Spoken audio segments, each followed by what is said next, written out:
Bismillahirrahmanirrahim. Alhamdulillahi Rabbil Alamin. Wa salatu wa salamu ala Sayyidina wa Nabiyyina Muhammad wa ala alihi tayyibin at-tahirin wa sahbihi al-muntajibin wa ala jami' al-anbiya ilahi wal mursalin. Në emrin e Allahut, të gjithë mëshirshëm mëshirëplotit, falënderimet më të sinqerta janë për Allahun e madhruar. Paqja e bekimet e Allahut qofshin mbi profetin Muhammad, i familjen e tij të pastër, shokët e tij të zgjedhur dhe mbi të gjithë të dërguarit dhe profetët e Allahut. Të dashur vëllezër dhe motra, ju përshëndes me përshëndetjen e bukur islame. Assalamu alaikum wa rahmatullahi wa barakatuh. Paqja, bekimet, mirësitë dhe mëshira e Allahut qofshin mbi ju. Në ajetin 37 të surës Nur, Allahu i madhruar thot: Bismillahirrahmanirrahim. Rijalun la tulhihim tijaratun wala bay'un an dhikrillahi wa iqami salati wa ita'i zakat yakhafuna yawman tataqallabu fihi al-qulubu wal absar. Burra që as tregtia e as shitblerja nuk i largon nga përmendja e Allahut, nga falja e namazit dhe dhënia e zakatit. Ata i friksohen një ditë në të cilën zemrat e syt do të tronditen. Sot me ndihmën e Allahut do të flasim rreth temës besimtari nuk e harron Zotin e tij. Ky ajet që citohet pra ajeti 37 në surën Nur është një përshkrim madhështor i besimtarit të vërtet, i cili është njeri që jeton me këtë botë, por zemrën e ka të lidhur me Zotin e tij. Ajeti përmend 3 gjëra. E para, përmendjen e Allahut, e dyta, faljen e namazit, dhe e treta, dhënien e zakatit. Këto janë shenjat e gjallurisë së shpirtit dhe e ndriçimit të zemrës. Namazi e lidh njeriu me Zotin, ndërsa zakati e lidh me njerëzit. Pra, besimtari i vërtet është ai që ka një ekuilibër, një balancë midis adhurimit dhe shërbimit ndaj të tjerëve. Pra mes adhurimit Allahut të vetëm e të pashoq dhe shërbimit ndaj të tjerëve. Këta njerëz, pra besimtarët, janë ata punojnë, tregtojnë, ndërtojnë, por nuk lejojnë që pasuria, puna, tregtia t'i largojnë nga Allahu fuqiplot. Ata janë besimtar aktiv që e bashkojnë dynjan me ahiretin. Pra jetën e kësaj bote me jetën e përtejme. Ata janë të vetëdijshëm dhe të bindur se dynjaja është provë dhe jo qëllim. Të dashur vëllezër dhe motra, Allahu fuqiplot nuk e ndalon tregtinë, as punën, as zotrimin e pasurisë. Ajeti 37 për surës Nur që e cituam, tregon se tregtia është një sprovë. Kush e bën me ndershmëri tregtinë dhe ajo nuk e pengon atë nga detyrat fetare, ai njeri është i lavdëruar. Por nëse tregtia e bën njeriu të harrojë Allahun, atëherë ajo bëhet burim humbjeje. Kurani i Shenjtë na nxit që të punojmë në këtë jetë. Dhe në të njëjtën kohë, na porosit të mos e harrojmë jetën tjetër. Në ajetin 77 të surës Qasas, Allahu i madhuar thot: "Wabtaghi fima ataka Allahu darul akhira, wala tansa nasibaka min ad-dunya." Kërko, përpiqu me atë që të ka dhënë Allahu në këtë jetë. Dhe mos e harro pjesën tënde në këtë botë. Pra, ti o njeri, kërko, përpiqu me atë që të ka dhënë Allahu për të furnizuar për botën tjetër. Por mos e harro pjesën tënde që ke në këtë botë. Allahu fuqiplot na ka dhënë mjete, aftësi, shëndet, dije, pasuri, që ne t'i shfrytëzojmë në këtë jetë.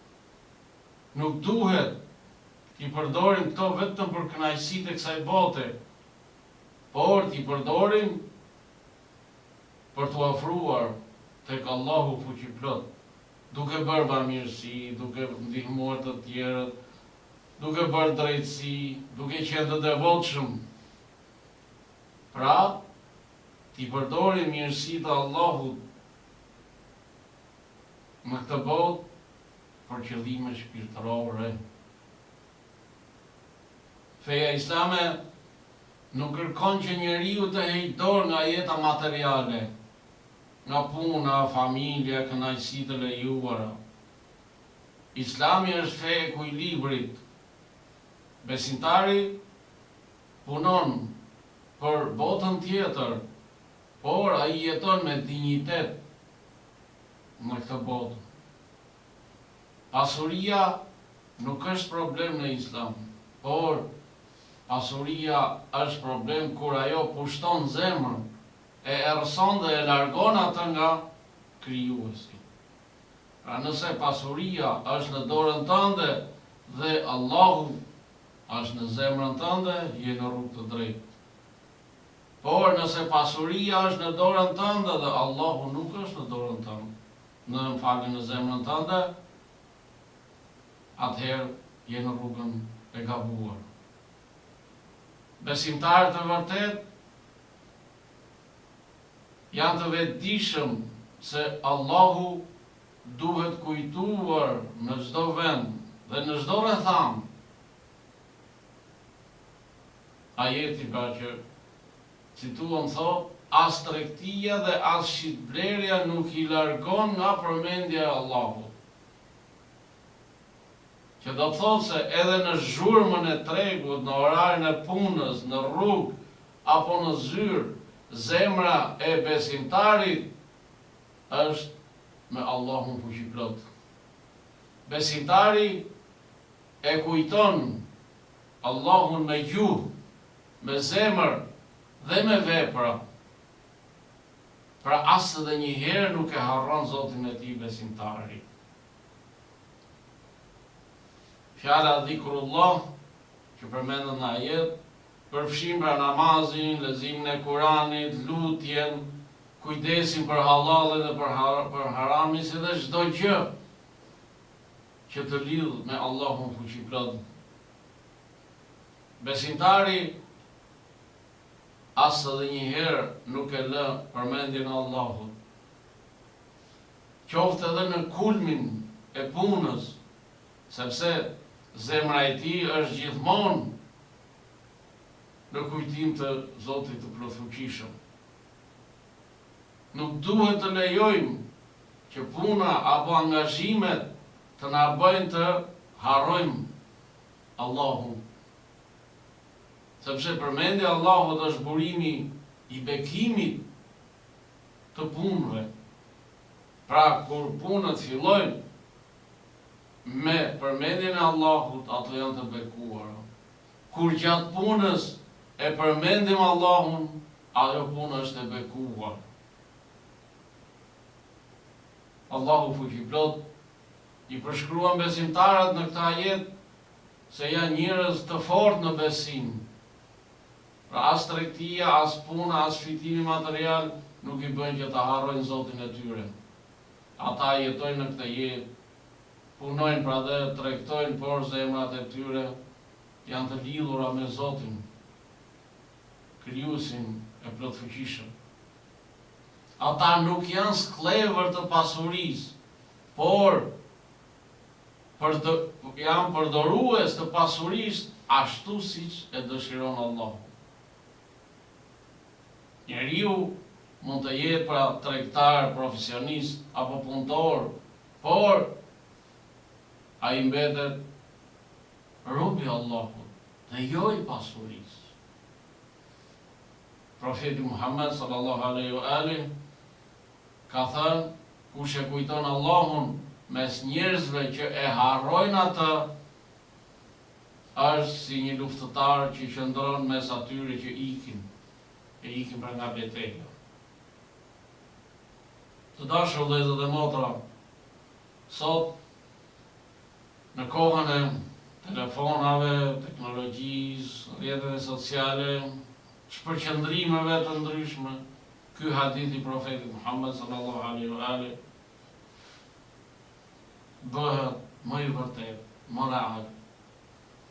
Nëse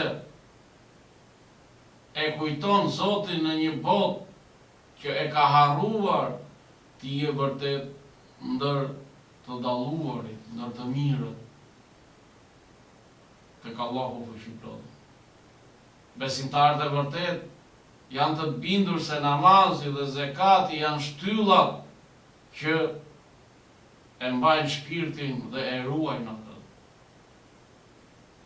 Ajeti na mëson ta përmendim Allahun në çdo rrethon, sepse kjo është forca që na mbron nga humbje shpirtërore. Kushdo që e kujton Allahun në mes të zhurmës së botës, ai ruan qetësinë e shpirtit dhe paqen brenda tij. Si dhe ruan dritën e zemrës. Zemra që përmend Zotin kur nuk errësohet. Ajo është gjithmonë e ndritur. Sepse Allahu është drita e qiellit dhe e tokës. Të dashur vëllezër dhe motra, besimtarët e vërtet janë të bindur se frika ndaj ditës së gjykimit është garanci për moralin. Ajeti që përmendur në 37 në surën Nur, thot, ata i friksohen një dite në të cilën zemrat dhe syt do të tronditen. Frika nga ajo ditë e madhe është sekreti i qëndrueshmërisë morale. Kur njeriu e di se çdo veprim do t'i dalë përpara Allahut, ai nuk mashtron, nuk gënjen, nuk bën padrejtësi. Kjo frikë nuk është frikë që paralizon, por frikë që të edukon. Besimtarët e mbajnë këtë ditë gjithmonë para syve tyre, në mendjen e tyre. Prandaj nuk mashtrohen nga rehatia e kësaj bote. Kujtimi i ditës së gjykimit i mban zemrat të zgjuara dhe i largon nga mëkatet. Prandaj mos e lejojmë që dynjaja të na marrë zemrën, të na e pushtojnë. Të jemi larg mëkateve, qofshin të mëdha apo të vogla. Imam Aliu paqja qoftë mbi të ka thënë, mos shih mallësinë e mëkatit, por shiko mallësinë e atij që i bën mëkat. A mos shih se sa i vogël është mëkati që bën, por shiko, mendo mallësinë e atij që i bën mëkat. Frika ndaj ditës së gjykimit e ruan ndërgjegjen. Kur njeriu e harron ditën e gjykimit, ai bëhet i padrejtë, mashtrues dhe i etur për çdo fitim të ndaluar që është haram. Frika ndaj Allahut dhe mbrojtja është mbrojtja më e madhe kundër padrejtësisë dhe prishjes në çdo ditë. Të tillë janë besimtarë. Ata kur nuk e harrojnë Zotin e tyre. Të dashur vëllezër dhe motra, ajeti 37 pra surës Nur është aktual edhe për kohën e sotme. Jetojmë në kohën e shpejtësisë teknologjike, kohën e konsumit dhe të konkurrencës për pasuri. Shumë njerëz në këtë kohë nuk kanë kohë për Allahun, për familjen, apo për shpirtin e tyre. Për shkak pra se vrapojnë pas materiales dhe kanë harruar shpirtërore. Ky ajet na fton që të rindërtojmë marrëdhënien tonë me Zotin, edhe në mes të punës dhe të jetës së përditshme. Pra gjithmonë të jemi të lidhur me krijuesin tonë, me Allahun e plotfuqishëm. Ky ajet na mëson se vlera e vërtetë e njeriut nuk matet me pasurinë, por me besimin dhe me përkushtimin ndaj Allahut fuqiplot. Sepse ai njeri që është i përkushtuar ndaj Allahut, ai është i përkushtuar edhe ndaj krijesave të Allahut. Puna dhe tregtia janë të bekuara kur bëhen me halal, pra sipas asaj që ka lejuar krijuesi. Dhe bëhen me zemër që e kujtojnë Allahun. Frika, vadroja ndaj Allahut dhe ndaj ditës së gjykimit e ruan njeriu pra nga padrejtësia dhe e shtyn drejt adhurimit dhe përsosmërisë në këtë jetë. Ky ajet përshkruan njerëzit e përkryer në besim, ata që e mbajnë gjallë përmendjen e Allahut, dhikrullah, në çdo rrethan, e bëjnë adhurimin për parësi dhe nuk harrojnë se pas dynjas vjen dita e llogarisë. Ky ajet është një thirrje për të zgjeruar shpirtërisht në një kohë kur shumë njerëz janë pra bërë robër të punës, pasurisë dhe teknologjisë. Pra ajeti bën thirrje për